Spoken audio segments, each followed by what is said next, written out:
ஆண்டவராகிய இயேசு கிறிஸ்துவின் நாமத்தினாலே உங்களை எல்லோரையும் நான் வாழ்த்துகிறேன். கர்த்தர் உங்களை ஆசீர்வதிப்பாராக. இதுவரை நம்மை நடத்தினார், இனியும் நம்மை நடத்துவார். ஆமென் சொல்லுங்களேன்.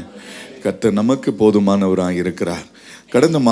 கடந்த வாரத்தில் நம்முடைய வாக்குத்தத்த வசனத்தை நாம் வாசித்தோம். ஒரு வாசிக்கிறீங்களா?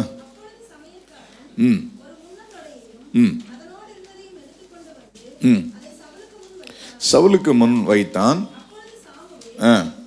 இதோ இது உனக்கென்று வைக்கப்பட்டிருக்கிறது, இது உனக்கு முன்பாக வைத்து சாப்பிடு. நான் ஜனங்களை விருந்துக்கு அழைத்த நாள் முதல்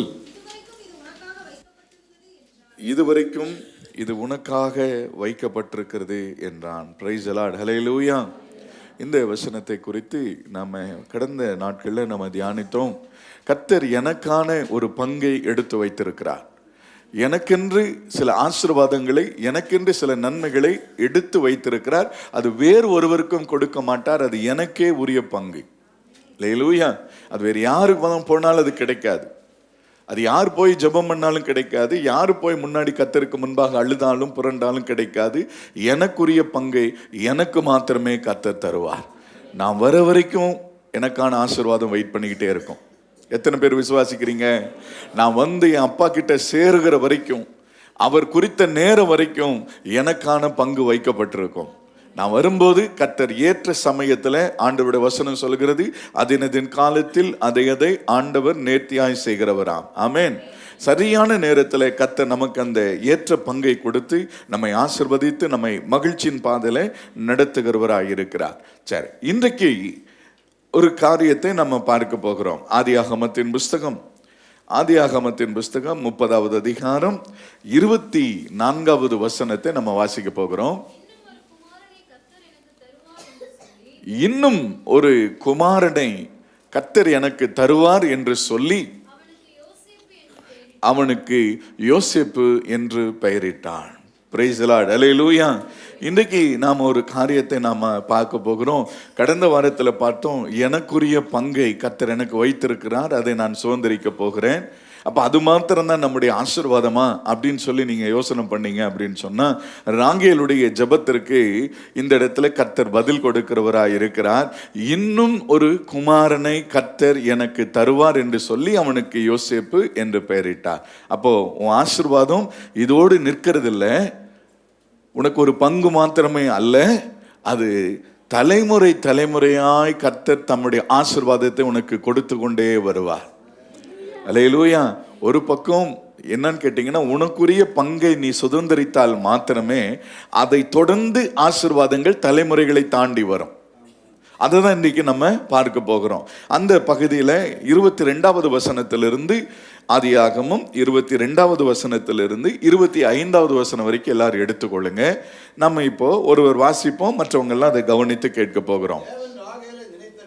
தேவன் ராகேலை நினைத்தருளினார், அவளுக்கு தேவன் செவி கொடுத்து அவள் கர்ப்பம் தரிக்கும்படி செய்தார். அவள் கர்ப்பவதியாகி ஒரு குமாரனை பெற்று தேவன் என் நிந்தையை நீக்கிவிட்டார் என்றும் இன்னும் ஒரு குமாரனை கர்த்தர் எனக்கு தருவாரும் என்று சொல்லி அவனுக்கு யோசேப் என்று பெயரிட்டால், ராகேல் யோசேப்பை பெற்ற பின் யாக்கோபு லாபானை நோக்கி, நான் என் ஸ்தானத்திற்கும் என் தேசத்திற்கும் போக என்னை அனுப்பிவிடும் என்றான். பிரைஸ் தி லார்ட், ஹல்லேலூயா. இங்க பார்த்தீங்க அப்படின்னு சொன்னா, அவனுக்கான பங்கு வைக்கப்பட்டிருந்தது, அதை சுதந்திரித்தான். இப்பொழுது அதை தாண்டி ஒரு ஆசீர்வாதத்திற்கு நேராக கர்த்தர் நம்மை நடத்துவதற்கு அவர் போதுமானவராக இருக்கிறார். எத்தனை பேர் நம்புறவங்களா இருக்கிறீங்க? ரைட்டு. இப்போ கர்த்தர் என்ன செய்தார் என்று சொல்லி நாம் பார்க்க போகிறோம். ராகேல் என்ன செய்தாள் என்று சொல்லி பார்க்க போகிறோம். நீண்ட நாட்களாக பிள்ளை இல்லாதபடி ராகேலுடைய கர்ப்பம் அடைக்கப்பட்டிருந்தது. நம்முடைய வாழ்க்கையில் சில நாட்கள், சில காலங்கள் நமக்கு விரும்பி நாம் எதிர்பார்த்து கொண்டிருக்கிற ஆசீர்வாதங்கள் தாமதித்து கொண்டிருக்கும். கர்த்தரே அதை தடை செய்து வைத்திருப்பார். நமக்கு அது புரியாது.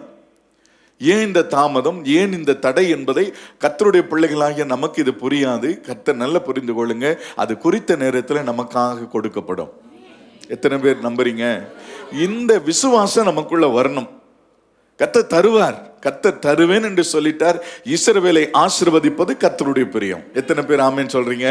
இஸ்ரவேலை ஆசீர்வதிப்பது, உங்களையும் என்னையும் ஆசீர்வதிக்கிறது தான் தேவனுடைய திட்டம். நம்மை பெருக பண்ணுவதுதான் தேவனுடைய திட்டம், நம்மை வளரச் செய்வதுதான் தேவனுடைய திட்டம்.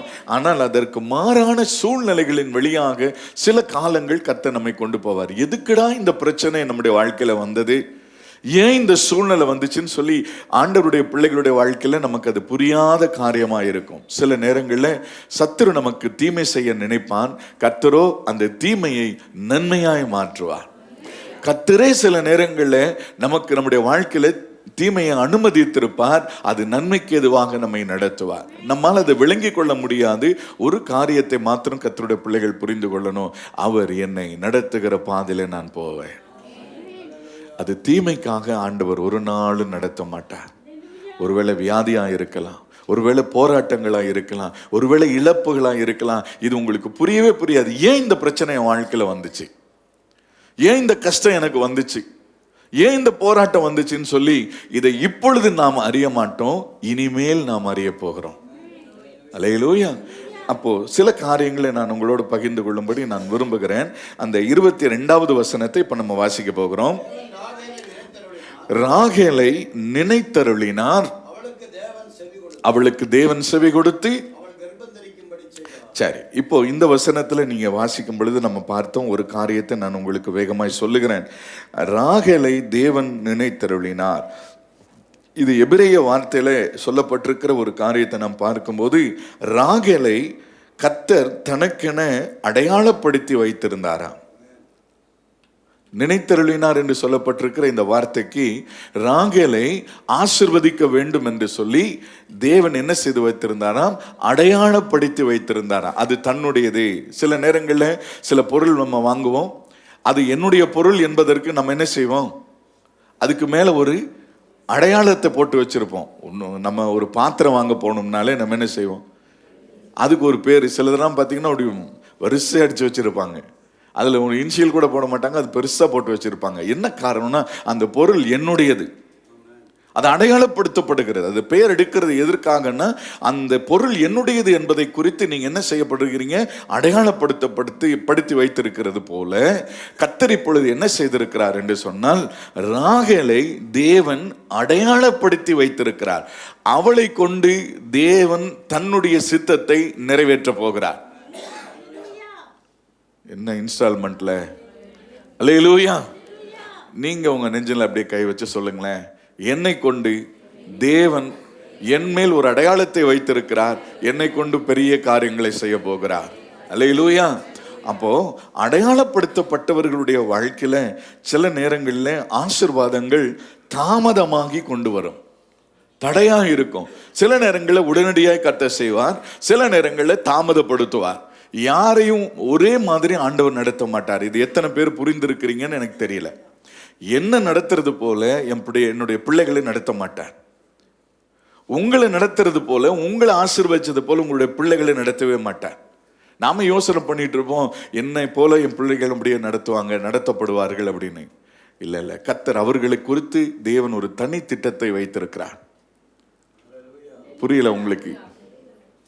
நாம என்ன செய்வோம்னா, நாம ஒரு திட்டத்தை போட்டு வச்சிருப்போம், அந்த திட்டத்தில் என் பிள்ளை நடக்கணும் அப்படின்னு சொல்லி நம்ம நினைப்போம், விரும்புவோம். நல்ல விஷயம்தான். ஆனா கர்த்தருடைய பிள்ளைகள் அறிந்திருக்க வேண்டிய ஒரு விஷயம் என்னன்னு கேட்டீங்கன்னா, தேவன் அவர்களுக்கு என்று ஒரு திட்டத்தை வைத்திருக்கிறார். அந்த திட்டத்திலே அவர்களை நடத்த வேண்டும் என்று சொல்லி ஆண்டவர் விரும்புகிறார். ஆதியாகமம் 4வது அதிகாரம் 25, 26 ஆகிய வசனங்களை நாம் வாசிக்கும் பொழுது, அவன் ஒரு குமாரனை பெற்று காயின் கொலை செய்த ஆபேலுக்கு பதிலாக தேவன் எனக்கு வேறொரு புத்திரனை கொடுத்தார் என்று சொல்லி அவனுக்கு சேத் என்று பெயரிட்டாள். Price the Lord. ஹல்லேலூயா. அதோடு நிறுத்தி விடுகிறவர் அல்ல. அவன் அழிக்கப்பட்டு போயிட்டான், இப்ப ஆபேல் செத்து போயிட்டான் அப்படின்னா ஆபேலுக்கு பதிலாக கர்த்தர் இன்னும் ஒரு குமாரனை கொடுக்க என் ஆண்டவர் நல்லவராக இருக்கிறார். என்ன சந்தோஷமே இல்லையே. ஹல்லேலூயா. அப்போ ஆபேலோடு நம்முடைய வாழ்க்கை முடிஞ்சிருச்சுன்னு சொல்லி என்னைக்குமே என்ன செய்யாதீங்க, கர்த்தருடைய பிள்ளைகள் நினைக்க கூடாது. ஆமெனா? ஆண்டவர் என்ன செய்கிறாரா, ஆபேலுக்கு பதிலாக, அந்த வசனம் அப்படித்தானே சொல்லுது, காயின் கொலை செய்த ஆபேலுக்கு பதிலாக தேவன் வேறு ஒரு புத்திரனை கொடுத்தார் என்று சொல்லி அவனுக்கு, அடுத்த வசனத்தை நீங்க வாசிங்கன்னா, சேத்துக்கு ஒரு குமாரன் பிறந்தான். அந்தோடு தலைமுறை முடிஞ்சிருச்சுன்னு சொல்லி நீங்க என்னைக்குமே என்ன செஞ்சிடாதீங்க, இந்த பிள்ளை செத்து போயிட்டான், இந்த இழப்பு என்னுடைய வாழ்க்கையில வந்துருச்சு, இதோடு என்னுடைய ஆசீர்வாதத்திற்கு முற்றுப்புள்ளி வந்து விட்டது என்று சொல்லி நீங்க நினைக்காதபடிக்கு கர்த்தர் என்ன செய்கிறாராம், அதை தொடர வைக்கிறார், அந்த ஆசீர்வாதத்தை தொடர வைக்கிறார். இன்னும் எனக்கு ஒரு குமாரனை, இன்னும் எனக்கு ஒரு ஆசீர்வாதத்தை கர்த்தர் வைத்திருக்கிறார். நம்புறவங்க மாத்திரம் கரங்களை வைத்து சொல்லுவாங்க. ஆபேலோடு முடிஞ்சிருச்சுன்னு சொல்லி நீங்க நினைக்காதபடிக்கு இல்ல, கர்த்தர் சேத்தை கொடுத்து ஆசீர்வதித்து தொடர வைக்கிறாராம். ராகேல் என்ன செய்தாள் என்று சொல்லி பார்க்கும்போது, இப்ப ஆசீர்வாதம் தாமதமாய் கொண்டிருக்கிறது, அவருடைய கற்பம் அடைக்கப்பட்டிருக்கிறது. கர்த்தர் அவரை நினைத்திருக்கிறார். எத்தனை பேர் நம்புறீங்க கர்த்தர் என்னை நினைத்திருக்கிறார், அவர் என்னை ஆசீர்வதிப்பார்? சங்கீதம் 115:12 சேர்ந்து நம்ம வாசிக்க வேண்டியதில்லை, கரங்களை உயர்த்தி எல்லாரும் சேர்ந்து சொல்லுங்க பார்ப்போம். கர்த்தர் என்னை நினைத்திருக்கிறார், அவர் என்னை ஆசீர்வதிப்பார். அல்லேலூயா. கர்த்தர் உங்களை நினைச்சிருக்கிறார், ஏற்ற சமயத்தில் ஆசீர்வதிக்கும்படி. சரி, இப்போ ராகேல் என்ன செய்தாள் என்று சொல்லி பார்க்கிறோம். இப்ப கர்த்தர் என்ன செய்திருக்கிறார், கர்த்தர் நினைத்திருக்கிறார், ஏற்ற சமயத்தில் என்ன செய்ய போகிறார், ஆசீர்வதிக்க போகிறார். இப்போ ராகேல் என்ன செய்கிறார் என்று சொல்லி பார்க்கும்போது, அதே 30வது அதிகாரத்தில் 8வது வசனத்தை நீங்க வாசிக்கலாம். அப்பொழுது ராகேல் சொல்லி,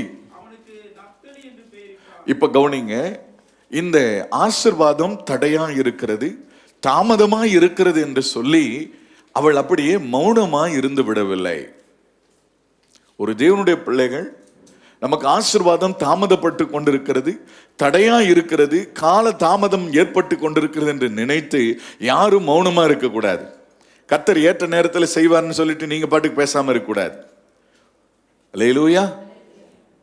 கவனிக்கிறீங்களா?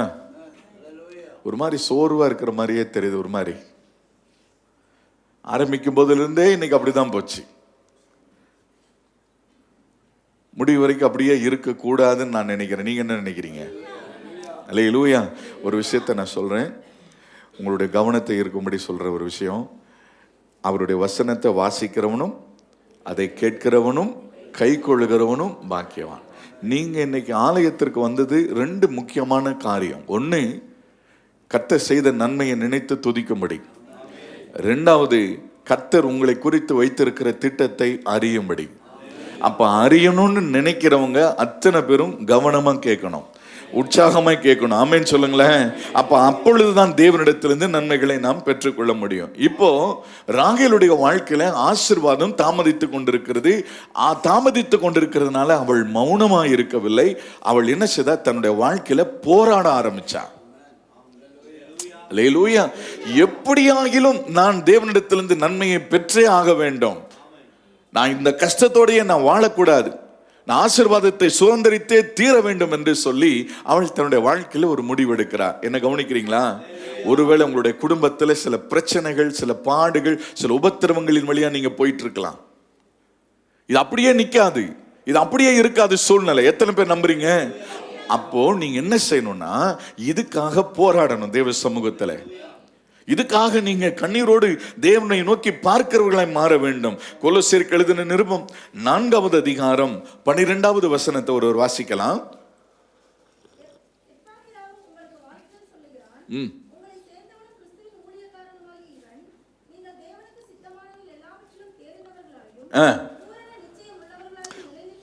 பூரண நிச்சயம் உள்ளவர்களாக நிலைநிற்க வேண்டும் என்று தன் ஜெபங்களில் உங்களுக்காக எப்பொழுதும் என்ன செய்கிறான்? போராடுகிறான். கர்த்தருடைய பிள்ளைகளாகிய நீங்களும் நானும் எப்படி போராடணும்? ஜெபங்களிலே போராடணும். ஆண்டவரே, இந்த ஆசீர்வாதம் எனக்கு தாமதமாய் கொண்டிருக்கிறது, இந்த நன்மைகள் என்னுடைய வாழ்க்கையில தாமதித்து கொண்டிருக்கிறது, என்னுடைய குடும்பத்தில் சமாதானம் கெட்டு கொண்டிருக்கிறது, நான் விரும்புகிற ஒரு வாழ்க்கை என்னால் வாழ முடியலையேன்னு சொல்லி நீ என்ன செய்யணும்? ஜெபத்துல போராடணும். ஆமென். நல்ல கவனித்துக் கொள்ளுங்க. ஒரு கர்த்தருடைய பிள்ளையுடைய வாழ்க்கையில காரியங்கள் எல்லாம் அப்படியே சுமூகமா நீங்க நினைக்கிற மாதிரி இருந்துச்சுன்னு சொன்னா உனக்குள்ள பக்தியும் உண்டாகாது, பரிசுத்தமும் உண்டாகாது. அல்லேலூயா. அப்போ ஒவ்வொரு நாளும் நம்முடைய வாழ்க்கையில ஏன் ஆண்டவர் இந்த காரியங்களை அனுமதித்திருக்கிறார் என்று சொன்னால், நாம் பக்தியிலும் பரிசுத்தத்திலும் விசுவாசத்திலும் வளரும்படியாகவே கர்த்தர் இந்த பாதையில நம்மை கூட்டிக் கொண்டு போகிறார். இப்ப ஆண்டவர் நமக்கு சொல்லுகிற இந்த ராகேலுடைய வாழ்க்கையில நம்ம கற்றுக்கொள்ள வேண்டிய விஷயம் என்னன்னா, அவள் தன்னுடைய வாழ்க்கைக்கு ஆசீர்வாதத்திற்காக போராட ஆரம்பித்தது போல உன்னுடைய வாழ்க்கையினுடைய சமாதானத்துக்காக, உன்னுடைய குடும்பத்தினுடைய ஒற்றுமைக்காக, தொழில் முன்னேற்றத்திற்காக, உன் பிள்ளைகளுடைய வாழ்க்கையின் ஆசீர்வாதத்திற்காக போராட வேண்டும். எப்படி போராடணும்? கத்தியும் கப்படமும் எடுத்துட்டு என்ன செய்யக்கூடாது? அடிச்சுக்க கூடாது. அல்லேலூயா. ஜெபத்திலே போராட வேண்டும். கொலோசியர் 2வது அதிகாரம் 1 வசனத்தை நீங்க வாசிக்கும் பொழுது, கொலோசியர் 2:1,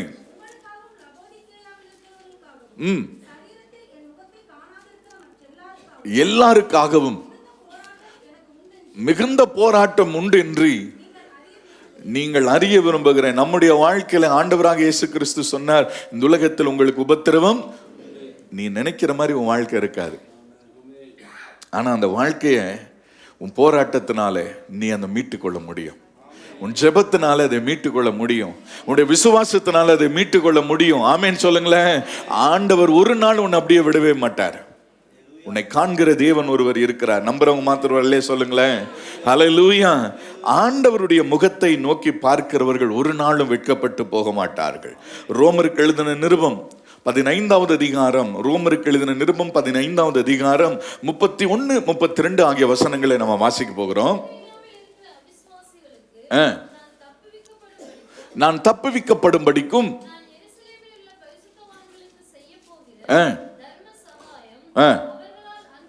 அங்கீகரிக்கப்படும்படிக்கும்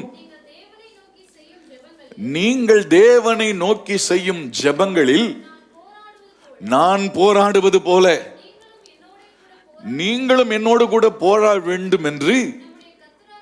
கவனிங்க, அப்போஸ்தலனாகிய பவுல் தன்னுடைய ஊழியத்திலே பல போராட்டங்களை அவர் சந்தித்து தான் ஊழியம் செய்து கொண்டு வந்தார்.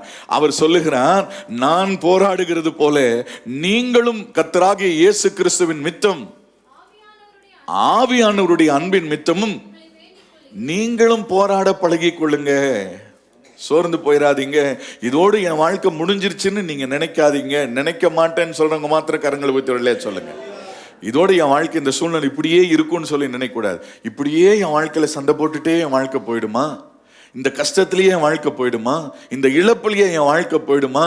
இல்ல, ஆபேலுக்கு பதிலாக சேத்தை கொடுத்த கர்த்தர் உன் கண்ணீருக்கு பதிலாக ஆனந்த களிப்பை கொடுக்க என் ஆண்டவர் நல்லவராய் இருக்கிறார். ஆமென். நீங்க எதிர்பார்க்கிறதுக்கு மேலான நன்மைகளை கர்த்தர் செய்வார். ஒரே ஒரு விஷயம் நீங்களும் நானும் செய்ய வேண்டிய ஒரு காரியம் என்னன்னு கேட்டீங்கன்னா, ஆண்டவருடைய முகத்தை நோக்கி பார்க்கணும். ஆமென். உங்க கண்களை மூடி வலது கரத்தை உயர்த்தி டி மைனர். ஜீசஸ். உமது முகம் நோக்கி பார்த்தவர்கள் வெட்கப்பட்டு போவதில்லை. நம்புறவங்க மாத்திரம். உமது திருநாமம் அறிந்தவர்கள் கைவிடப்படுவதில்லை. நம்புறீங்களா? எல்லாரும் என்னோடு கூட சேர்ந்து சொல்லுங்க பார்க்கலாம். உமது முகம் நோக்கி பார்த்தவர்கள் வெட்கப்பட்டு போவதில்லை. உமது திருநாமம் அறிந்தவர்கள் கைவிடப்படுவதில்லை. நம்பினோரை அவர் மறப்பதில்லை. உம்மை தேடி வந்தோரை வெறுப்பதில்லை. நம்பினோரை நீ மறப்பதில்லை. உம்மை தேடி வந்தோரை வெறுப்பதில்லை. உடைந்த பாத்திரம் என்று நீர் எவரையும் சொல்லுவதில்லை. நீ வேண்டாம் என்று, நீ ஆகாது என்று சொல்லி ஆண்டவர் யாரையும் சொல்லுவதில்லை. ஒன்றுக்கும் உதவாதோன் என்று நீர் எவரையும் சொல்லுவதில்லை. மகவாதூர் என்று நீர் எவரையும் சொல்லுவதில்லை. சொல்லுங்களேன். இயேசு மகராஜா எங்கள் நேசா, இரக்கத்தின் சிகரம் நீரே. இயேசு மகராஜா எங்கள் நேசா, இரக்கத்தின் சிகரம் நீரே. உமது முகம் நோக்கி பார்த்தவர்கள் வெட்கப்பட்டு போவதில்லை. உமது திருநாமம் அறிந்தவர்கள் கைவிடப்படுவதில்லை. நம்பினோரை நீர் மறப்பதில்லை. உம்மை தேடி வந்தோரை வெறுப்பதில்லை. நம்பினோரை நீர் மறப்பதில்லை. உம்மை தேடி வந்தோரை வெறுப்பதில்லை. வலது கரத்தை உயர்த்தி, அன்புள்ள ஆண்டவரே, யாராகிலும் இழப்பின் மத்தியில இதோடு முடிந்து விட்டது, என் வாழ்க்கை மாறாதுன்னு சொல்ற அவிவிசுவாசம் அவர்களுக்குள்ள வராதபடிக்கு அவருடைய முகத்தை நான் நோக்கி பார்ப்பேனே ஆனால் நான் பிழைத்துக் கொள்ளுவேன். கர்த்தர் இந்த சூழ்நிலைகளை எல்லாம் மாற்றி விடுவார் என்று ஒவ்வொரு பிள்ளைகளுடைய இருதயத்திலும் அவர்களுக்குள்ள விசுவாசத்தை கர்த்தர் நீர் வர்த்திக்க பண்ணும்படி நான் ஜெபிக்கிறேன். போராடுகிற ஒரு குணம் அவர்களுக்குள்ள வரட்டும். ஜெபத்திலே போராடி நான் பெற்றுக்கொள்வேன் என்கிற நிச்சயத்தோடு இருக்கும்படி உதவி செய்யுங்க. இயேசுவின் மூலம் பிதாவே, ஆமென். Price the Lord. ஹல்லேலூயா. முதல்ல பார்த்தோம், கர்த்தர் அவளை நினைத்தருளினார். ரெண்டாவது நம்ம ஒரு காரியத்தை பார்க்க போகிறோம். அதே அதிகாரத்துல 30வது அதிகாரம் 22வது வசனத்தை நம்ம வாசிக்க போகிறோம். தேவன் அவளுக்கு செவி கொடுத்தார். முதல்ல நான் சொன்னேன், அவர் போராட பழகுனா. அல்லேலூயா. போராடி ஜெபிக்கிறவர்களுக்கு கர்த்தர் என்ன செய்வாரா? ஆண்டவர் செவி கொடுப்பார். சந்தோஷமா தான் ஒரு அல்லேலூயா சொல்லுங்களேன். ஹல்லேலூயா. தேவன் அவர்களை கேட்டருள்வார், அவர்களுக்கு செவி கொடுப்பார். ஆண்டவர் அவர்களை கேட்டு அவர்களை ஆசீர்வதிக்கிற தெய்வமாய் இருக்கிறார். ஒரு காரியத்தை நான் உங்களுக்கு சொல்லும் பொழுது, மத்தேயு சுவிசேஷம் 2வது அதிகாரம் 17வது வசனத்தை நீங்க வாசிங்கன்னா,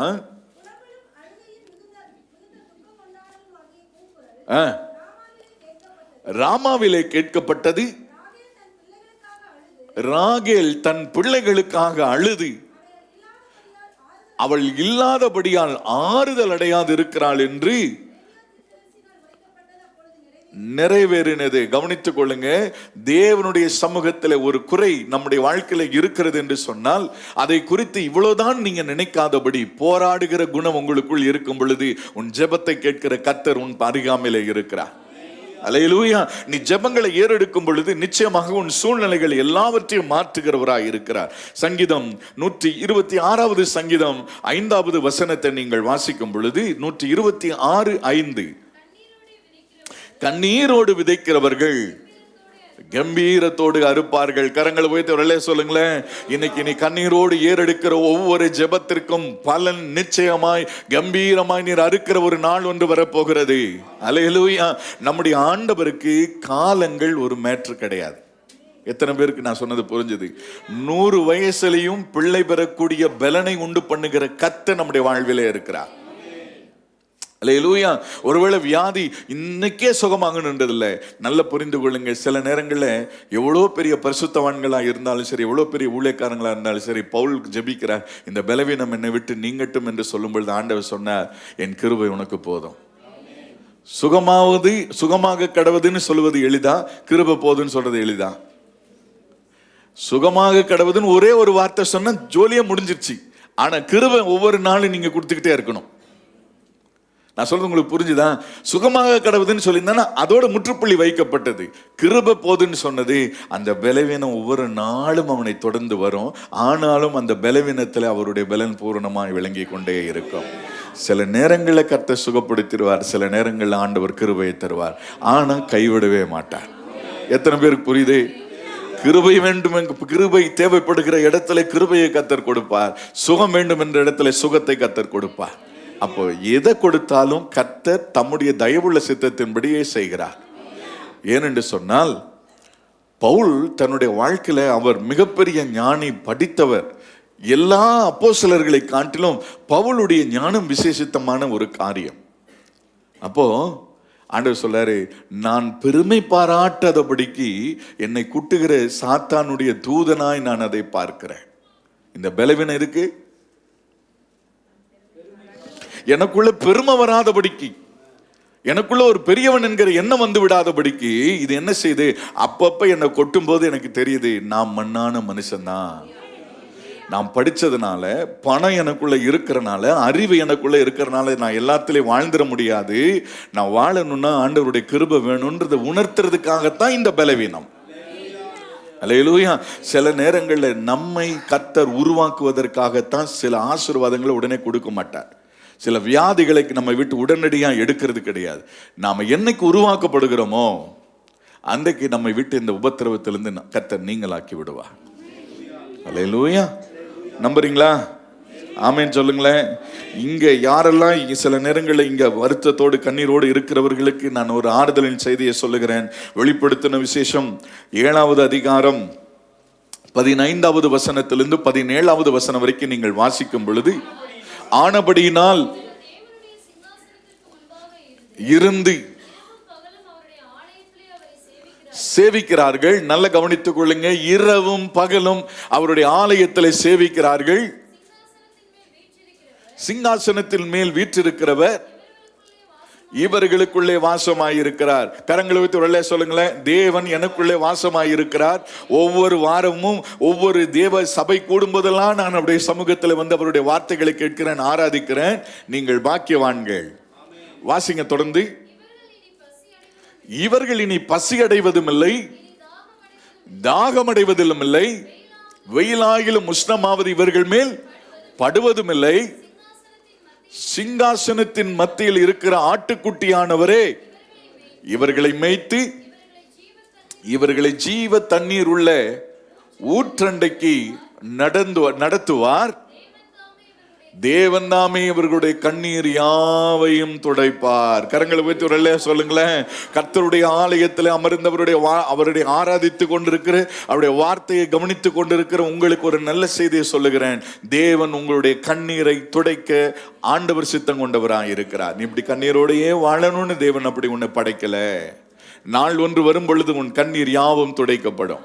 உன் துக்கம் சந்தோஷமாய் மாறும். விசுவாசிக்கிறவங்க மட்டும்தான் ஆமேன் சொல்லுவாங்க. உன் துக்கம் சந்தோஷமாய் மாறும். அல்லேலூயா. உன் துக்கத்தோடு அப்படியே நீ இருக்கிறது தேவனுடைய சித்தம் அல்ல, சூழ்நிலைகளை மாற்றுகிறவர். வெளிப்படுத்தின விசேஷம் 21வது அதிகாரம் 4, 5 ஆகிய வசனங்களை நாம் வாசிக்கும் பொழுது, துடைப்பார், இனி மரணமும் இல்லை, துக்கமும் இல்லை, அழுறதும் இல்லை, வருத்தமும் இல்லை, முந்தினவைகளில் நாம் ஒளிந்து போயின என்று விளம்பினது. சிங்காசனத்தின் மேல் வீற்றிருந்தவர், இதோ நான் சகலத்தையும் புதிதாக்குறேன். கரங்களை உயர்த்தி உடனே சொல்லுங்களேன். ஆண்டவர் இந்த காலவேளையில் உனக்கு சொல்லுகிற ஒரு செய்தி, ஆபேலுக்கு பதிலாக ஒரு புதிய குமாரனை கர்த்தர் உனக்கு கொடுத்து உன்னை ஆசீர்வதிக்க போகிறார். அல்லேலூயா. ஐயோ, இந்த ஆசீர்வாதம் போச்சுன்னு சொல்லி நீ யோசனை பண்ணிட்டு இருந்தல்ல, உனக்கு ஒரு புதிய நன்மையை கர்த்தர் கொடுத்து உன்னை நடத்த போகிறார். சகலவற்றையும் புதிதாக்க போகிறார். ஆமேன் சொல்லுங்களேன். சகலவற்றையும் புதிதாக்க போகிறார். உன் கண்ணீர் யாவையும் துடைப்பதற்கு உன் ஜெபத்தை கேட்கிற தேவன் கவனித்து கேட்டுக் கொண்டிருக்கிறார். அல்லேலூயா.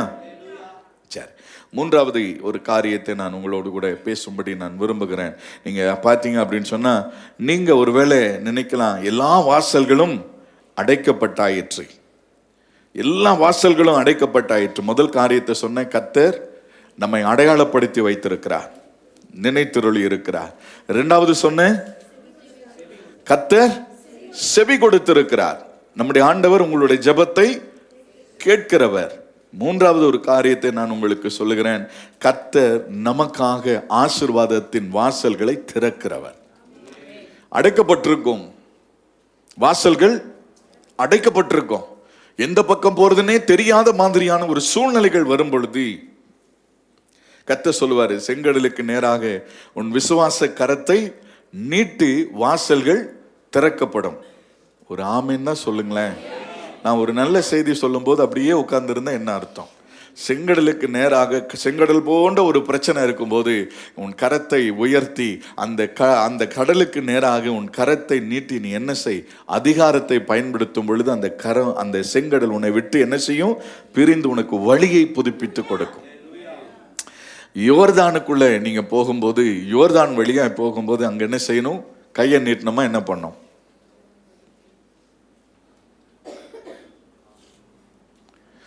காலை வைக்கணும்.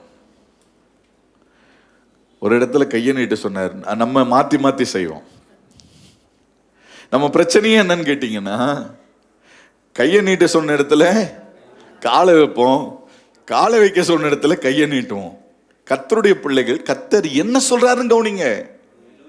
இன்னைக்கு ஆண்டவர் உங்களோட என்ன பேசுறாருன்னு கவனிங்க. இன்னைக்கு இந்த வாரத்துல, இந்த மாதத்துல உங்களை எப்படி நடத்துகிறார் என்பதை நீங்க கவனிச்சு நீங்க அதை செயல்படும் பொழுது ஆண்டவர் அந்த பாதையில் உங்களை நடத்துவதற்கு அவர் போதுமானவராக இருக்கிறார். நான் உங்களுக்கு சொல்றேன், பைபிள்ல எத்தனையோ வசனங்கள், வார்த்தைகள் இருந்தா இன்னைக்கு இந்த வசனத்தை தான் என்னுடைய சிந்தைக்குள்ள கொண்டு வரணும்னா, அப்ப கர்த்தர் ஏதோ ஒண்ணு எனக்கும் உங்களுக்கு சொல்லிக் கொடுக்க விரும்புறார்.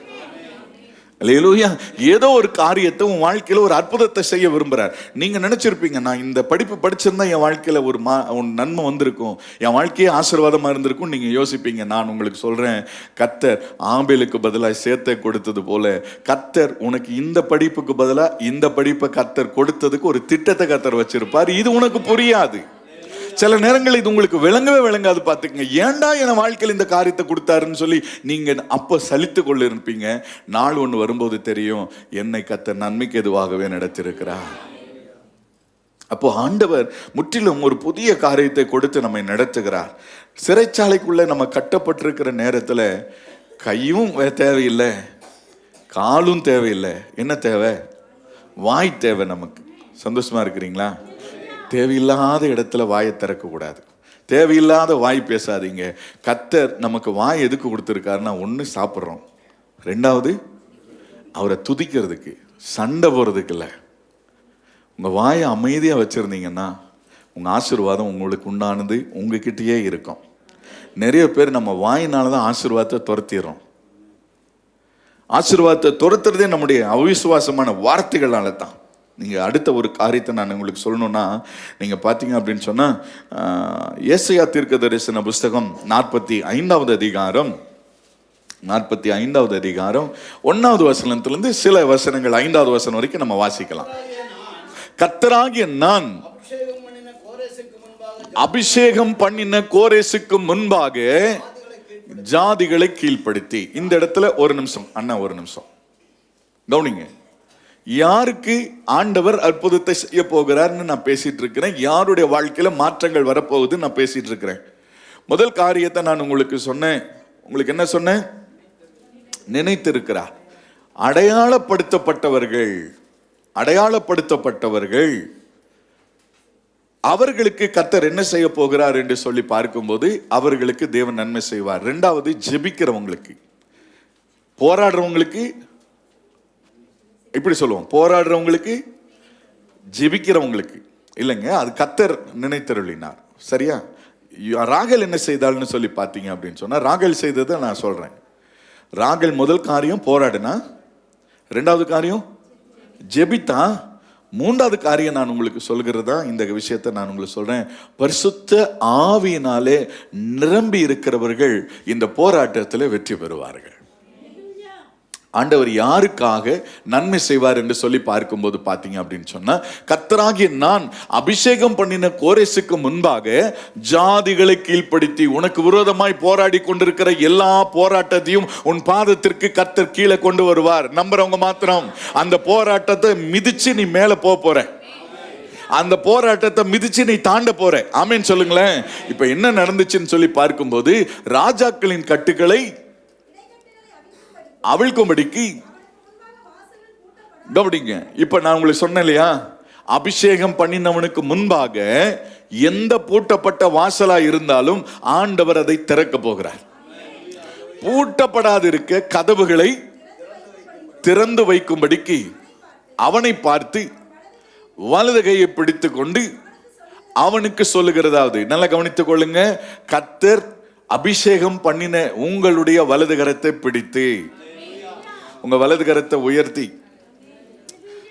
விசுவாசிக்கிறவங்களுக்கு எல்லாம் நடக்கும், உயர்த்துகிறவர்களுக்கு எல்லாம் நடக்கும். நல்லா புரிந்து கொள்ளுங்க, இதுதான் உண்மை, சத்தியம். வலது கரத்தை பிடித்து அடுத்த வசனத்தை நம்ம பார்க்கும்போது, நான் உனக்கு முன்னே போய் கோணலானவைகளை செவையாக்குவேன். யாருக்கு? உங்களுடைய வலது கரத்தை பிடிச்சு அபிஷேகத்துல பரிசுத்த ஆவில நிரம்பி நடக்கிற, ஜெபிக்கிற, துதிக்கிற உனக்கு ஆண்டவர் தன்னுடைய வலது கரத்தை பிடித்து சொல்றார், நான் உனக்கு முன்னே போய் கோணலானவைகளை செவையாக்குவேன். அடுத்த வசனம் பாருங்களேன். உன்னை பெயர் சொல்லி அழைக்கிற இஸ்ரவேலின் தேவனாகிய கர்த்தர் நானே என்று நீ அறியும்படி. சில வாசல்கள் ஏன் உனக்கு அடைக்கப்பட்டது என்று சொன்னால், நீ கர்த்தரை அறியும்படிக்காகவே. ஆமென். ஒண்ணு, நீ என்ன செய்யணும்? ஜெபத்துல போராடுங்க, ஜெபத்துல போராடுங்க. உன் கண்ணீரோடு நீங்க என்ன செய்யுங்க? நில்லுங்க. அழுகையோடு கண்ணீரோடு ஜெபம் பண்ண ஆரம்பிங்க. கர்த்தர் என்ன செய்கிறார் என்று சொன்னால், அபிஷேகத்துல நிரம்புங்க. ஆலயத்துக்கு அதான வரீங்க. சில நேரங்களில் சில இடத்துல நின்று நம்மளால என்ன செய்ய முடியல, ஆவில நிரம்பி ஜெபிக்க முடியாது. உண்டா இல்லையா? வீட்லயே நமக்கு என்ன செய்ய முடியாது. கொஞ்சம் சத்தம் வந்துச்சுன்னா ஹவுஸ் ஓனர் வந்துடுவான், வீட்டை காலி பண்ணுன்னு. ஆனா ஆலயத்துக்கு நம்ம கூடி வரோம், இங்க கர்த்தருடைய பரிசுத்த ஆவியினுடைய அபிஷேகத்துல நிரம்பி அந்த ஜெபிக்கிற, துதிக்கிற அனுபவம் யாருக்குள்ளெல்லாம் இருக்கோ அவங்க போய் நிற்கும் போது தானா செங்கடல் பிளக்கும். அல்லேலூயா. உனக்கு முன்பாக இருக்கிற எல்லா அடைக்கப்பட்ட வாசல்கள் திறக்கப்பட போகிறது.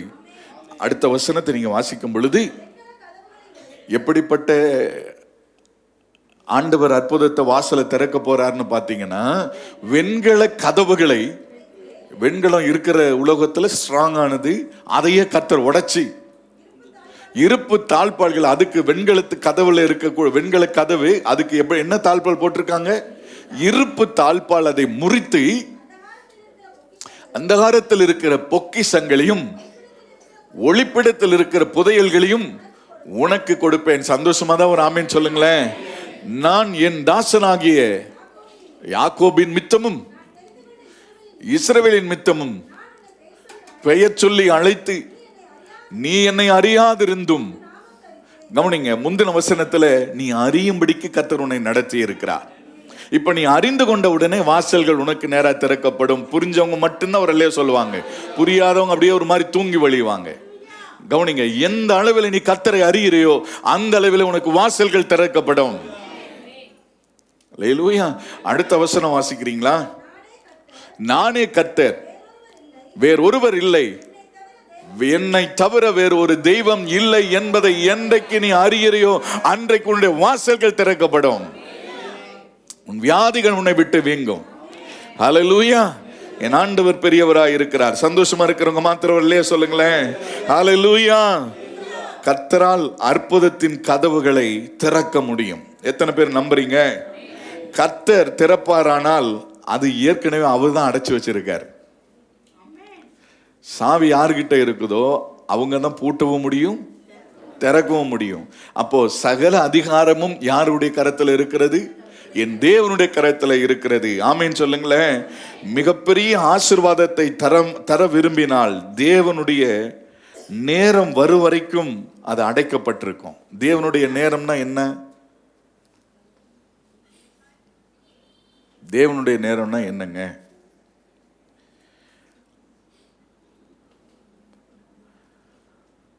தேவனுடைய நேரம் வந்துச்சுன்னா சிமிக்கு கல்யாணம் பண்ணி வைப்போம். புரியல? தேவனுடைய நேரம் வந்துச்சுன்னா உங்க வாழ்க்கையில நல்லது நடக்கும். தேவனுடைய நேரம்னா அது ஒரு குறிப்பிட்ட வயது, குறிப்பிட்ட அனுபவங்கள், குறிப்பிட்ட முதிர்ச்சி. புரியுதா? புரியல? நான் புரியும்படி தானே பேசுறேன். சந்தோஷமா தான் ஒரு மண்டை ஆட்டுங்களேன். அல்லேலூயா. அப்ப கவனிங்க, தேவனுடைய நேரம் என்பது நான் பக்குவப்பட்ட இருதயத்தோடு இருக்கும் பொழுது அது குறிக்கப்பட்ட நேரம். நான் இந்த பொருளை, நான் இந்த வண்டியை ஓட்டுறதுக்கு நான் தகுதி உடையவனா, லைசன்ஸ் வாங்கிட்டேன்னா அது தேவனுடைய நேரம். சரியா? உங்களுக்கு 18 வயசு வர்றது தேவனுடைய, அதுக்கு முன்னாடி ஓட்டுறது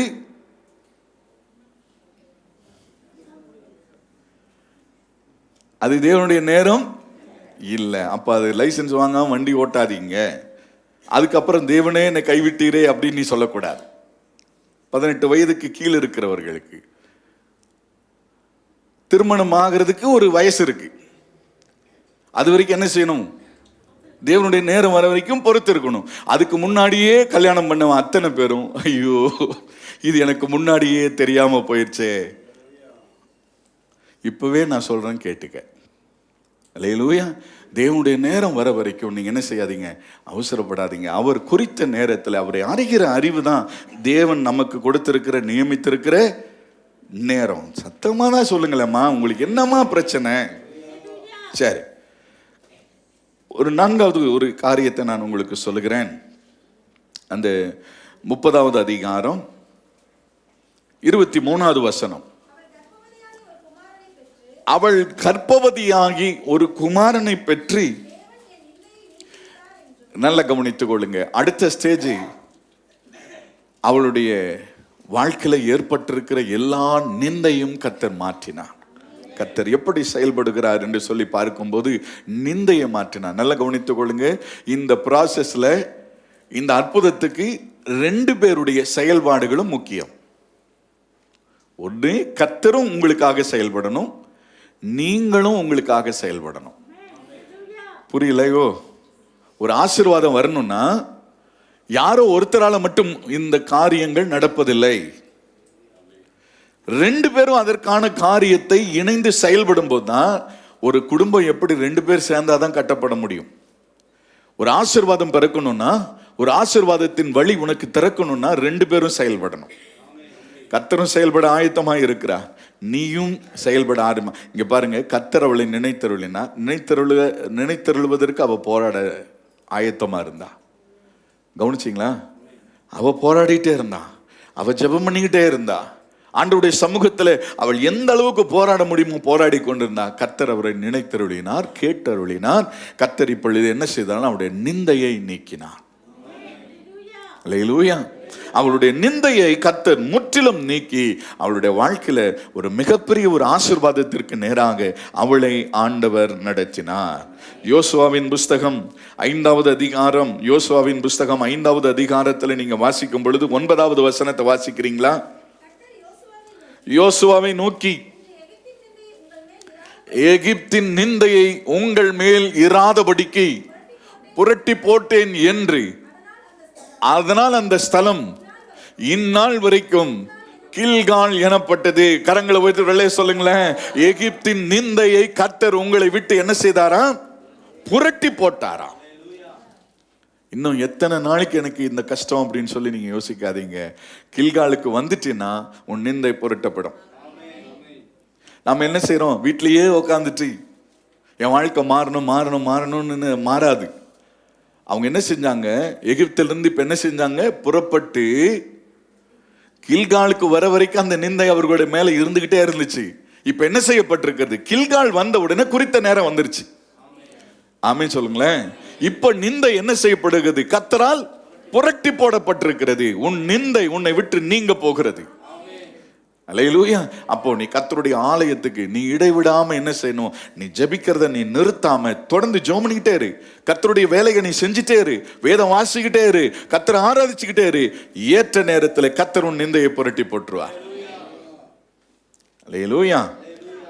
யோவேல் தீர்க்கதரிசன புஸ்தகத்துல, யோவேல் தீர்க்கதரிசன புஸ்தகம் 2வது அதிகாரம் 12, 13 ஆகிய வசனங்களை வாசிக்கலாமா? அதனால் இப்பொழுதே நீங்கள் உபவாசத்தோடும் அழுகையோடும் புலம்பலோடும் உங்கள் முழு இருதயத்தோடும் என்னிடத்தில் திரும்புங்கள் என்று கர்த்தர் சொல்லுகிறார். நீங்க அழுகையோடு புலம்பலோடு என்னிடத்திற்கு திரும்புங்கள். நீங்கள் உங்கள் வஸ்திரங்களை அல்ல, உங்கள் இருதயங்களை கிழித்து திரும்புங்கள். அவர் இரக்கமும் மனமுருக்கமும் நீடிய சாந்தமும் மிகுந்த கிருபையும் உள்ளவர், தீங்கிற்கு மனஸ்தாபப்படுகிறவர். ஆமென். கரங்களை உயர்த்தி ஒரு அல்லேலூயா சொல்லுங்க. 19வது வசனத்தை நீங்க வாசிக்கும் பொழுது தம்முடைய கர்த்தர் உங்களுக்கு மறுமொழி கொடுப்பார். நம்புறவங்க மாத்திரம் அல்லேலூயா சொல்லிடுங்க. மறுமொழி கொடுத்து தமது ஜனத்தை நோக்கி, இதோ நான் உங்களை இனி புறஜாதிகளுக்குள்ளே நிந்தையாக வைக்க மாட்டாயேன் என்று கர்த்தர் சொல்லுகிறார். கரங்களை வைத்து ஒரு அல்லேலூயா சொல்லிருங்களேன் ஆண்டவருக்கு. ஆமென். கர்த்தர் உங்களுடைய நிந்தையை மாற்ற போகிறார். உன்னுடைய குறைவுகள், உன் அவமானத்தை கர்த்தர், யாரெல்லாம் உன்னை கேவலமா பார்த்தாங்களோ அவர்களுடைய நடுவிலே கர்த்தர் என்ன செய்றார்? அந்த நிந்தையின் கல்லை புரட்டி போட்டு கர்த்தர் உன் தலையை நிமிர்ந்து நடக்க பண்ணுவார். எகிப்தில் இருக்கிற வரைக்கும் எகிப்தின் பாரங்கள் உன்னை நிமிர முடியாதபடி செய்து கொண்டிருந்தது. கடன் பிரச்சனைகள் நீ நிமிர்ந்து நடக்க முடியாதபடி செய்து கொண்டிருந்தது. மேல மேல மேல மேல உனக்கு பிரச்சனை மேல பிரச்சனை வந்துட்டே இருந்துச்சு. கர்த்தர் இப்பொழுது உனக்கு என்ன சொல்லுகிறார் என்று சொன்னால், கர்த்தர் எகிப்தின் நிந்தையை புரட்டி போடுவாராம்.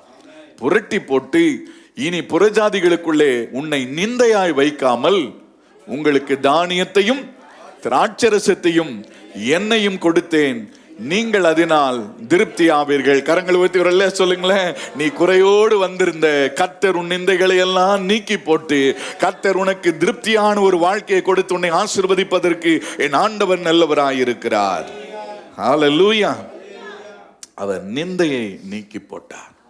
ஆமென். தேவன் அவருடைய வாழ்க்கையில, ராகேலுடைய வாழ்க்கையில 4 ஸ்டெப் அவளுக்கு நடத்தினார். 1, அடையாளப்படுத்தினார். 2, கேட்டருளினார், செவி கொடுத்தார். 3வது, வாசலை திறந்தருளினார். கர்த்தர் நிந்தையை நீக்கி போட்டார். சந்தோஷமா இருக்கிறீங்களா? இது யாருக்கு நடக்கும்னா, ஜெபிக்கிறவங்களுக்கு இந்த காரியம் நடக்கும். போராடுறவங்களுக்கு இந்த நன்மைகள் வந்து சேரும். ஏற்ற சமயத்துல கர்த்தர் உனக்கான நன்மைகளை திறந்து கொடுத்து உன்னை ஆசீர்வதிக்க போகிறார். அது எப்படிப்பட்ட வாசல்களா? வெண்கல கதவுகள், ஒருவராலும் திறக்க முடியாத, அசைக்க முடியாத அவ்வளவு ஸ்ட்ராங்கான ஒரு விஷயத்தையும் கர்த்தர் உனக்காக திறந்து கொடுக்க போகிறார். ஆமென். கர்த்தர் என்ன செய்கிறார் என்றால், சில இழப்புகள், சில பிரச்சனைகள் எதுக்கு ஆண்டவர் அனுமதிச்சார் அப்படின்னு சொல்லி நீங்க பார்க்கும்போது உன் மேல ஒரு திட்டம் இருக்கு. நமக்கு சில நேரங்களில் புரியாது. ஏன்டா என்னுடைய வாழ்க்கையில் நான் கணவனை இழந்தேன், பிள்ளைகளை இழந்தேன், பொருளை இழந்தேன், சில படிப்பை இழந்தேன், சில காரியங்களை எல்லாம் நான் இழந்ததுக்கு ஒரு காரணம் உங்களுக்கு இதுவரை புரியாமல் இருக்கலாம். இன்னைக்கு ஒரு விஷயத்தை நான் சொல்லி நான் உங்களை ஜெபத்தில் நடத்தும்படி விரும்புகிறேன். ரூத்தின் புஸ்தகம் 4வது அதிகாரம் 11வது வசனம். ரூத்தின் புஸ்தகம் 4வது அதிகாரம் 11வது வசனம். அப்பொழுது ஒளிமுக வாசலில் இருக்கிற சகல ஜனங்களும் மூப்பரானவர்களும் அவனை நோக்கி, நாங்கள் சாட்சிதான், உன் வீட்டிலே வருகிற மனைவியை கர்த்தர், உன் வீட்டிலே வருகிற மனைவியை கர்த்தர் இஸ்ரவேல் வீட்டை கட்டுவித்த 2 பேராகிய ராகேலை போலவும் லேயாளை போலவும் வாழ்ந்திருக்க செய்வாராக. நீ எப்பிராத்தாயிலே பாக்கியவானாய் இருந்து பெத்லகேமிலே புகழ் பெற்றிருக்க கடவாய். இந்த ரூத்து என்ன காரியத்திற்காக தெரிந்து கொள்ளப்பட்டவள் என்றால், கவனித்துக் கொள்ளுங்க, இஸ்ரவேலினுடைய வீட்டை கட்டுவதற்கு. அவ இப்போ வேறொருவனுடைய வீட்டை கட்டுனா ஆண்டவர் விட்டுருவாரா? என்ன கவனிக்கிறீங்களா? ஆண்டவர் சில நேரங்களில் சில இழப்புகள் வருவதற்கு காரணம், சில நபர்களை ஆண்டவர் என்ன செய்வார் என்று சொன்னார், சில நபர்களை அந்த இடத்தை விட்டு விலக்குவார், சில நபர்களை அந்த இடத்துல சேர்த்துவார். புரியலையா உங்களுக்கு? இப்போ ரூத்துடைய வாழ்க்கையில ஒரு நபரை விலக்கினார், ஒரு நபரை சேர்த்தினார். இப்போ தேவ திட்டம் அவருடைய வாழ்க்கையில் என்ன செய்தது? நிறைவேறினது. சந்தோஷமா ஒரு ஆமென் சொல்லுங்களேன். அல்லேலூயா. நம்மேல் தேவ திட்டம் இருக்கிறது என்பதை நீங்கள் அறிந்து கொள்ளணும்னு சொன்னா, கர்த்தரே சில விஷயத்தை நீக்கினார்னா உங்க மேல தேவ திட்டம் இருக்குன்னு புரிஞ்சுக்குங்க. யாரெல்லாம் எனக்கு ஒரு குறைவு இருக்குன்னு சொல்றீங்க, யாருக்கெல்லாம் இழப்பு இருக்குன்னு சொல்றீங்க, யாருக்கெல்லாம் வருத்தம் இருக்குன்னு சொல்றீங்களோ, உங்க மேல தேவ திட்டம் இருக்கு. ஆமென். நான் பேசுனது புரியல, சிலர் கவனிக்கல, குழந்தைங்களை பார்த்துட்டீங்க. என் மேல தேவ திட்டம் இருக்கு அப்படின்னு சொன்னா நீங்க எப்படி கண்டுபிடிக்கிறதுன்னு சொன்னா, ஒரு ரகசியம். உங்களுக்கு என்னென்ன இழப்புகள், கஷ்டங்கள், அவமானங்கள், நிந்தைகள் இருந்தால் நீங்க தேவ திட்டத்துல இருக்கிறீங்க. எனக்கு எந்த பிரச்சனையுமே இல்லைன்னா நீ தேவ திட்டத்தை விட்டு வெளியே இருக்கிறேன்னு அர்த்தம். வெந்தது தின்னு விதி வந்து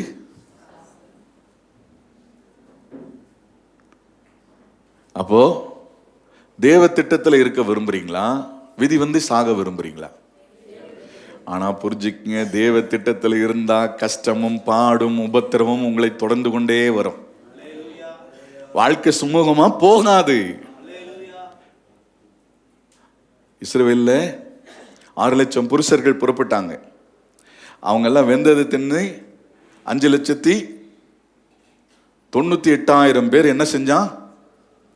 வழியிலேயே செத்தான். தேவ திட்டத்துக்குள்ள இருந்தவன் 2 பேர். அவன் வாழ்நாளெல்லாம் போராடிக்கிட்டே இருந்தான். புரியுதா உங்களுக்கு? அந்த 2 பேருடைய வாழ்க்கை போராட்டம், ஆனா முடிவு சமாதானம். அல்லேலூயா. மீதி பேரெல்லாம் பார்த்தீங்கன்னா டைம் பாஸ்க்கு வந்துட்டு போனவனுங்க. ஆண்டவரை எப்படி தேடினானுங்க? ஐயோ பாஸ்டர் கேட்பாருங்களேன், ஒரு போயிட்டு வந்துடுவோம், ஒரு அட்டண்டன்ஸை போட்டு போயிடுவோம் அப்படின்னு வந்தீங்கன்னு வச்சுக்கங்களேன், நீ அந்த 5,98,000 பேர்ல நீயும் ஒருத்தனா இருப்ப. உண்மையாய் கர்த்தர் இன்றைக்கு என்னோடு என்ன பேச விரும்புகிறார் என்று நீ தேடி வருகிற பாரு, அது 2 பேரா இருப்ப. எத்தனை பேருக்கு நான் சொன்னது புரிஞ்சுது? அப்போ சின்ன கூட்டம் தான் இருக்கும். ஆசீர்வாதத்தை சுதந்திரிக்கிறவங்க திரள் கூட்டம் இல்லை, சின்ன கூட்டமா தான் இருக்கும். கேட்டுக்கு போகிற வாசல் விசாலமா இருக்கும், பரலோகத்துக்கு போகிற வாசல் இடுக்கமா இருக்கும். அப்ப நீங்க புரிந்து கொள்ளுங்க, மெய்யாக ஆண்டவரை தேடுகிறவர்களுடைய எண்ணிக்கை மிக குறைவா தான் இருக்கும். அந்த கூட்டத்தில் நீங்க இருக்கணும்னு ஆண்டவர் உங்களோட பேசிக்கிட்டு இருக்கார். அல்லேலூயா. நம்மேல் தேவ திட்டம் இருக்கிறதுன்னு சொல்லி முதல் நினைக்கும் போது சிலரை நீக்குகிறார், சிலரை சேர்த்துகிறார். நம்மேல் தேவ திட்டம் இருக்கிறதுன்னு சொன்னா அதை நிறைவேற்றுகிற மனிதர்களை கர்த்தர் நமக்கு சேர்த்துவார். நிறைவேற்ற முடியாது இருக்கிற மனிதர்களை கர்த்தர் நம்மை விட்டு விலக்குவார். நான் சொல்றது புரியல? தேவ திட்டம் நிறைவேற முடியாதபடி இருக்கிற சில மனிதர்களை கர்த்தர் விலக்குவார், சில மனிதர்களை சிலரோடு நம்ம என்ன செய்வார்? சேர்த்துவாராம். எதிர்பாராத நேரத்தில் கர்த்தர் சிலரை விலக்கி எதிர்பாராத நேரத்தில் சிலரை சேர்த்தும் போது நீங்க புரிந்து கொள்ளுங்க, தேவ திட்டத்திற்கு நேராய் நான் நடத்தப்படுகிறேன். ஆமென். இது எல்லாமே தேவன் நடத்துகிற காரியம். இது ஏன் நடந்துச்சுன்னு சொல்லி நீங்க யோசிக்க வேண்டாம், அதுக்குள்ள டீப்பா போக வேண்டாம். கர்த்தர் அந்தந்த நேரத்தில் சிலர் அந்த இடத்துல கொண்டு வருவார், பயன்படுத்துவார், அந்த இடத்தை விட்டு விலக்கிடுவார். ஆனா தேவ திட்டம் நிறைவேறும். ஆமென். இழப்புகளை பார்க்க வேண்டாம், திட்டத்தை பாருங்க. இழப்புகளை பார்க்கிறவங்களுடைய முடிவு வேதனை, வருத்தம், அதோட முடிஞ்சிருவாங்க. திட்டம், ஆண்டவர் என்ன ஏதோ ஒரு நோக்கத்தோடு இந்த திட்டத்தில் என்னை நடத்துகிறார் என்று சொன்னால் கர்த்தர் உங்களை அற்புதமாய் நடத்துவதற்கு அவர் போதுமானவராய் இருக்கிறார். Praise the Lord. ஹல்லேலூயா. அப்போ ராகேல் சொன்னா, இன்னும் கர்த்தர் எனக்கு தருவார். ஆமென். சொல்லுங்களேன், இன்னும் எனக்கு இன்னும் சுகத்தை தருவார், இன்னும் எனக்கு ஆசீர்வாதத்தை தருவார், இன்னும் எனக்கு உயர்வை தருவார், இன்னும் எனக்கு நன்மையை தருவார். யோசேப்பு என்று பெயரிட்டாலாம். யோசேப்புன்னா என்ன அர்த்தம் தெரியுமா? பெயருக்கு யோசேப்பு என்ற வார்த்தைக்கு அர்த்தம் என்னன்னா பெருக்கம் என்ற அர்த்தம். நம்முடைய வாழ்க்கையில ஆசீர்வாதம் பெருகிக்கிட்டே இருக்கணும், ஒரு முடிவு வரக்கூடாது. பரிசுத்தமா இருக்கிறவன், நீதி செய்கிறவன் இன்னும், அப்போ ஆசீர்வாதம் இன்னும் எனக்கு வந்து கொண்டே இருக்கும். எத்தனை பேர் நம்புறீங்க? ஒரு குமாரனோடு நிறுத்துகிறவர் அல்ல, உன் ஆசீர்வாதம் ஒரு தலைமுறை ஆண்டவரை சேவிக்கும். கரங்களை வைத்து சொல்லுங்க, இன்னைக்கு நான் ஆண்டவரை சேவித்தேன் என்று சொன்னால் அது தலைமுறை தலைமுறைக்கு இந்த ஆசீர்வாதம் அடுத்தது பெருகிட்டே போயிட்டு இருக்கும். நம்புறீங்களா? உங்க பிள்ளைகளை கர்த்தர் என்ன செய்தானா, இன்னைக்கு நீங்க விடுற கண்ணீர், நீங்க போராடின போராட்டத்தை கர்த்தர் மறக்கிறவர் அல்ல. நீ பண்ற ஜெபம் ஒவ்வொன்றும் வீணா போயிடுச்சு நீ நினைச்சிட்டு இருக்கிற, கர்த்தர் கணக்கில் வச்சுக்கிட்டே இருக்கிறார். அதற்கான பதிலை ஏற்ற சமயத்தில் கர்த்தர் கொடுத்து உன் நிந்தையை நீக்க போகிறார். ஆமேன்னு சொல்லுங்களேன். இப்ப பாத்தீங்க அப்படின்னு சொன்னா கர்த்தர் இன்னும் ஒரு குமாரனை தருவார். ஆதியாகமத்தின் புஸ்தகம். இப்போ யோசேப்பு அடுத்த ஸ்டெப். யோசேப்பு என்ன செய்ய போகிறார்னா, யோசேப்பு பிறந்ததுக்கு அப்புறம் அவளுடைய வாழ்க்கையில என்ன நடக்குதுன்னா பெருக்கம் உண்டாகிறது. வாயில சொல்லுங்க, அவளுடைய வாழ்க்கையில அடுத்தது பெருக்கம் உண்டாகிறது. எப்படிப்பட்ட பெருக்கம்? ஆதியாகமம் 35:18.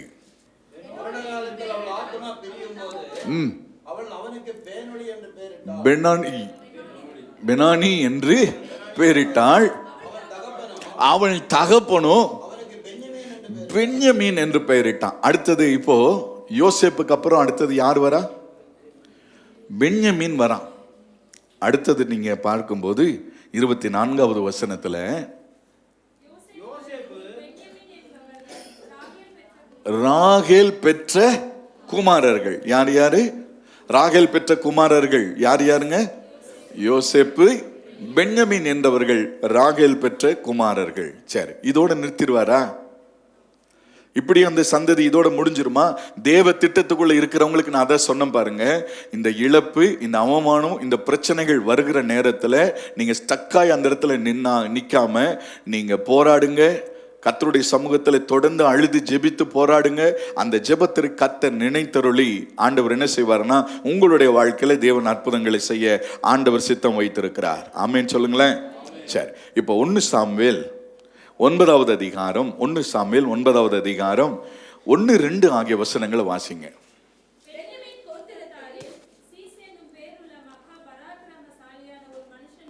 இருந்தான், அவன் பென்யமீன் கோத்திரத்தான் ஆகிய அபியாவின் மகனாகிய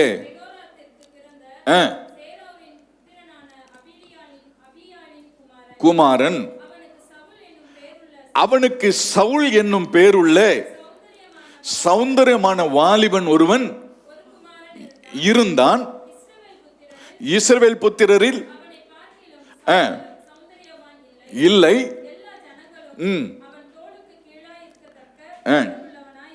நல்ல கவனித்துக் கொள்ளுங்க. ராகேலுடைய பேரன் இப்போ யாரா மாறி இருக்கான்? இஸ்ரவேலினுடைய ராஜாவா மாறி இருக்கிறான். சந்தோஷமா ஒரு சொல்லுங்க.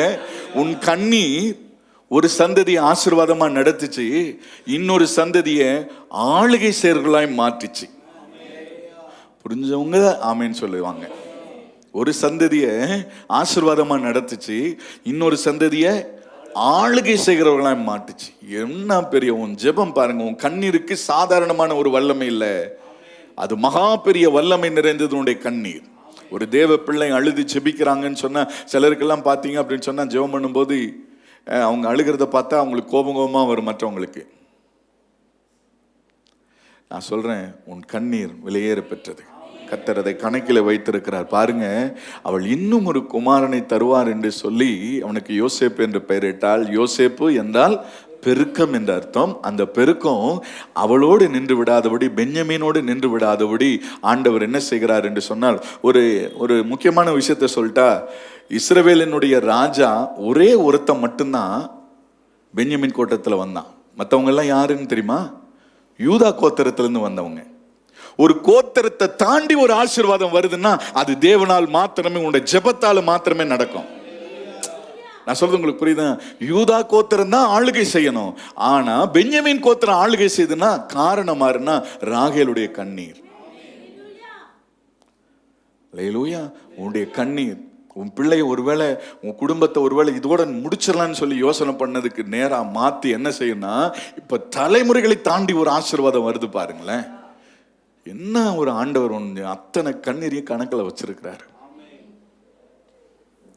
அப்போ உன் ஜெபத்தை நிறுத்திடாதீங்க, உன் கண்ணீரை நிறுத்திடாதீங்க. உன் ஜெபத்தில் தொடர்ந்து போராட நீங்க உங்களை ஒப்பு கொடுங்க. சந்தோஷமா இருக்கிறீங்களா? அல்லேலூயா. நான் சீக்கிரம் இன்னொரு 5 நிமிஷத்துல முடிக்கிறதுக்கு நான் முயற்சி பண்ணுகிறேன். அல்லேலூயா, அல்லேலூயா. சரி, கர்த்தர் நல்லவர். இன்னொரு விஷயத்தை நான் உங்களுக்கு சொல்லணும்னா, ரோமர் 11வது அதிகாரம், ரோமர் 11வது அதிகாரம் முதல் வசனத்தை ஒருத்தர் வாசிங்க. இப்படி இருக்க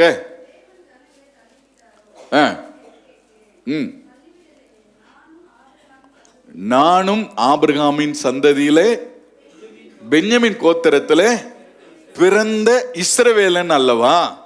யாரு? பவுல். கவனிங்க, இந்த பவுல் யாருன்னா புதிய ஏற்பாட்டு சபையை கட்டினவன். உங்களுக்கு புரியலையா?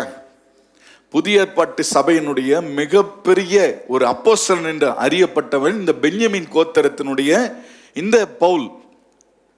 பிலிப்பியருக்கு எழுதின நிருபம் 3வது அதிகாரம் 4வது வசனத்திலிருந்து 6வது வசனம் வரைக்கும் வாசிக்கிறீங்களா? பிலிப்பியர் 3:4வது வசனத்திலிருந்து. மாம்சத்தின் மேல் நம்பிக்கை வைக்க வேண்டுமானால் நானும் வைக்கலாம்,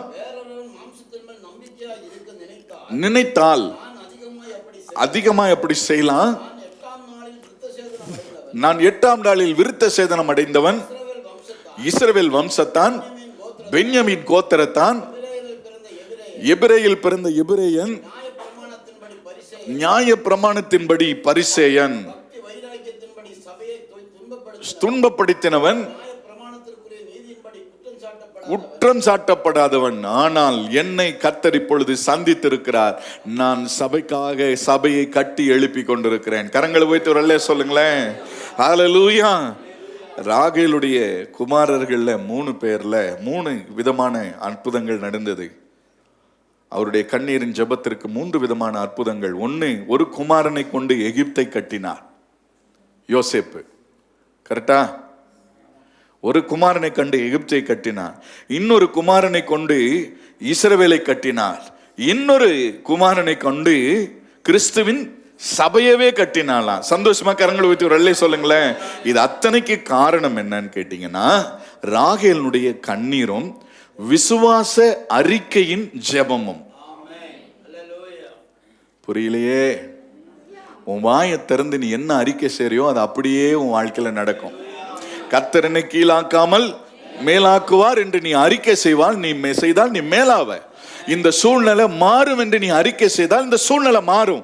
என் பிள்ளைகள் தேசத்தில் உயர்ந்தவர்களாக இருப்பார்கள் என்று நீ சொல்லும் போது அவர்கள் அப்படியே இருப்பாங்க. எத்தனை பேருக்கு நான் சொன்னது புரிஞ்சுது? அல்லேலூயா. 1, நீ கண்ணீரின் ஜெபத்தை நீ நிறுத்திராத. 2வது, விசுவாச அறிக்கையை நீ என்ன செஞ்சிராத, நிறுத்திராத. என் பிள்ளைகளுடைய வாழ்க்கையை கர்த்தர் மேன்மையா நடத்துவார். கர்த்தர் எனக்கு இதை தருவார். விசுவாசத்தோடு இன்னும் எனக்கு ஒரு குமாரனை தருவார். அதுதான் விசுவாச அறிக்கை. இப்போ அவளுக்கு ஒரு குமாரன் தான், யோசேப்பு மட்டும்தானே இப்ப பிறந்திருக்கிறாரு. இத்தனை வருஷம் கழிச்சு, இவ்வளவு வருஷமா பிள்ளை இல்லாம இப்போ யோசேப்பு பிறந்திருக்கிறார். இவளுக்கு தெரியுமா அடுத்தது பிள்ளை பிறக்க போகுதுன்னு? ஆனாலும் விசுவாசித்து சொன்ன பாருங்க, இன்னும் எனக்கு ஒரு குமாரனை தருவார், இன்னும் என்னை கர்த்தர் ஆசீர்வாதமா நடத்துவார். ஆமேன் சொல்லுங்களேன். இன்னும் என்னுடைய வாழ்க்கையில மாற்றங்களை கர்த்தர் கொண்டு வருவார். ஆமேன் சொல்லுங்க. இன்னும் நீங்க என்ன விசுவாச அறிக்கை பண்றீங்களோ அப்படியே கர்த்தர் உங்களை நடத்துவதற்கு அவர் போதுமானவராக இருக்கிறார். ஆமேன். நம்முடைய விசுவாசமே உலகத்தை ஜெயிக்கிற ஜெயம். இருதயத்தில் விசுவாசம் உண்டாகும், வாயினாலே அறிக்கை செய்யப்படும் பொழுது அது உங்களுடைய காரியங்களை வாய்க்க பண்ணும். ஆமேன் சொல்லிருங்க. ஆண்டவருடைய திட்டம் என்னன்னா, யோசேப்புக்கு அப்புறம் அவருடைய வாழ்க்கையில் ஒரு பெருக்கம் வந்தது போல உங்களுடைய வாழ்க்கையில இனி வரும் காலங்களில் பெருக்கத்தை, வளர்ச்சியை, உயர்வை கட்டளையிடுவாராக. நிச்சயமாகவே நான் உன்னை ஆசீர்வதித்து உன்னை பெருகவே. இதுதான் தேவனுடைய திட்டம். ஆபிரகாமை பெருக பண்ணினார், ஈசாக்கை பெருக பண்ணினார், யாக்கோபை பெருக பண்ணினார். அவரை நம்புகிற அந்த பரிசுத்தவான்கள் முதற்கொண்டு இன்னைக்கு வரைக்கும் இருக்கிற அத்தனை பேரையும் கர்த்தர் பெருக பண்ணுவார். ஆமென். உங்களுடைய வாழ்க்கையில கர்த்தர் ஒரு பெருக்கத்தின் ஆசீர்வாதத்தை வச்சிருக்கிறார். எத்தனை பேர் நம்புறீங்க? உங்களுடைய வாழ்க்கை இப்படியே குறுகி போகாது, இப்படியே கஷ்டத்தில் இருக்காது. சூழ்நிலைகளை கர்த்தர் மாற்ற போகிறார். ஆமென். சரி, 2 பேதுரு முதல் அதிகாரம், 2 பேதுரு முதல் அதிகாரம். மூடி வச்சவங்க பாருங்க, எப்படியோ முடிவுக்கு வந்துட்டான் அப்படின்னு சொல்லிட்டு சிலர்லாம் என்ன செஞ்சாங்க, ஜிப்பை இழுத்து போட்டு மூடிட்டாங்க. இப்பதான் நான் ஆரம்பிக்கிறேன். முதல் அதிகாரம் 2வது வசனம். அறிவினால் உங்களுக்கு கிருபையும் சமாதானமும் பெருக கடவது. பக்கத்தில் இருக்கிறவங்க இப்படி நம்ம இனிமே பார்க்குறவங்க எல்லாம் பிரைஸ் தி லார்ட் சொல்றோம் இல்லையா? சொல்றோமா இல்லையா? நம்ம இனிமே கொஞ்சம் மாத்தினா என்ன மாத்தலாம்? உங்களுக்கு சிமி கிருபையும் சமாதானமும், ஆண்ட்ரூ கிருபையும் சமாதானமும் எனக்கு சொல்லுங்கடா. சரி, உங்களை பார்த்து பக்கத்தில் இருக்கிறவங்களை பார்த்து சொல்லுங்க, சொல்லுங்க கிருபையும் சமாதானமும். ஆமே. நீங்க சொன்னபடி, நீங்க வாழ்த்தினபடி அவங்களுடைய வாழ்க்கையில அந்த ஆசீர்வாதம் வரும். அல்லேலூயா. மரணமும் ஜீவனும் நாவின் அதிகாரத்தில், என்னுடைய நாக்கில் தேவன் ஒரு அதிகாரத்தை வச்சிருக்கிறார். உங்களுக்கு பெருக்கத்தின் ஆசீர்வாதத்தை கர்த்தர் கொடுக்க போகிறார். அல்லேலூயா. அவ வாழ்க்கையில அவளுடைய ஜெபத்தையும் அவளுடைய போராட்டத்தையும் அவ விடவே இல்லை. அவ அவ்வளவுதான் அப்படின்னு நினைச்சு விட்டுருந்தான்னு வச்சுக்கங்களேன், அதோடு அவளுடைய சாப்டர் க்ளோஸ் ஆயிருக்கும். அவ தொடர்ந்து போராடினா, தொடர்ந்து ஜெபம் பண்ணா, தொடர்ந்து முயற்சி பண்ணா. கர்த்தர் அவளை நினைத்தருளினார், கேட்டருளினார், அடையாளப்படுத்தினார். அல்லேலூயா. அந்த தேவன் இன்றைக்கும் மாறாதவராய் நம்ம மத்தியில இருக்கிறார். பாருங்க, ஒரு பிள்ளைக்காக அவர் அழுது கேட்டுட்டு இருந்தா, கடைசியில தலைமுறைகளை கத்தர் கொண்டு அவளுடைய ஜெபத்தினுடைய கண்ணீரினுடைய விளைவு, ஒருவேளை நான் உங்களுக்கு சொல்றேன், இன்னைக்கு இந்த சபை இருக்கு, இன்னைக்கு நான் இங்க இருக்கிறேன்னு வச்சுக்கங்களேன், என்னுடைய முன்னோர்களில் யாரோ ஒருவர் செய்த நன்மை, யாரோ என்னுடைய உறவினர்களோ ஒரு நண்பர்களோ யாரோ ஒருவர் எனக்காக செய்த ஜெபம் இன்னைக்கு இந்த இடத்துல என்னை ஆண்டவர் நிற்க வச்சிருக்கிறார். நான் செய்கிற இந்த காரியங்கள் இன்னும் இந்த தலைமுறைகளை தாண்டின ஆசீர்வாதங்களை கொண்டு வந்து சேர்க்கும் நமக்கு. நான் சொல்றேன் பாருங்க, நான் சேர்த்து வைக்கிற 1 கோடி ஆகட்டும், அது இனி வரக்கிற நாட்கள் எல்லாம் 1 கோடிங்கிறதெல்லாம் ஒரு பெரிய மேட்ரே இல்லைன்ற மாதிரி ஆயிரும் இல்லையா? அது காணாம போயிடும். ஆனா நான் ஒன்று சொல்றேன், இன்னைக்கு பாருங்க, அவ சேர்த்து வச்ச சொத்து என்ன நடந்துச்சுன்னா, அவன் கழுத பின்னாடி அலைஞ்சிட்டு இருந்தவனை இஸ்ரவேலின் ராஜாவா மாத்துச்சு. யாருடைய ஜெபம்? அவ பேரனுக்கு பேரனுக்கு பேரனா இருப்பான் போல இருக்கு. ஆனா அவ பண்ண ஜெபத்துக்கு இன்னைக்கு பதில் வருது. அடுத்தது சபையவே கட்டி எழுப்புற ஒரு ஆசீர்வாதமான ஒரு பாத்திரத்தை அவளுடைய கண்ணீர் உருவாக்கி இருக்கு. புரிஞ்சுதான் உங்களுக்கு? இதுதான் தேவ திட்டம். ஆனா வாழ்க்கையில் அவமானமும் நிந்தை இருந்துச்சு. அதை பார்த்து சோர்ந்து போகல, இடைவிடாம ஜெபம் பண்ணா, இடைவிடாம போராடினா, இடைவிடாம கர்த்தரை நோக்கி கூப்பிட்டா, கர்த்தர் மாற்றங்களை கொண்டு வந்தார். சந்தோஷமா இருக்கிறீங்களா? எத்தனை பேர் சொல்லுவீங்க, இன்னும் கர்த்தர் எனக்கு கொடுப்பார், இன்னும் கர்த்தர் என்னை ஆசீர்வதிப்பார்? இதோட நின்றாது உன்னுடைய வாழ்க்கை, ஐயோ இதோட முடிஞ்சிருச்சா அப்படின்னு நீ நினைக்க கூடாது. இல்லை, கர்த்தர் உன்னுடைய வாழ்க்கையில கிருபையும் சமாதானத்தையும் பெருக பண்ணுவாராக. சமாதானம் உனக்கு வரும். நீ நினைக்கிறதுக்கு மேல உன்னுடைய குடும்ப வாழ்க்கையில சமாதானத்தை நிச்சயமா கட்டளையிடுவார். உன் தொழிலில் கட்டளையிடுவார், உன் சுக வாழ்வில் கட்டளையிடுவார். உன்னுடைய வாழ்க்கையில பெருக்கத்தையும் நன்மையும் கொடுத்து உன்னை ஆசீர்வதிப்பார்.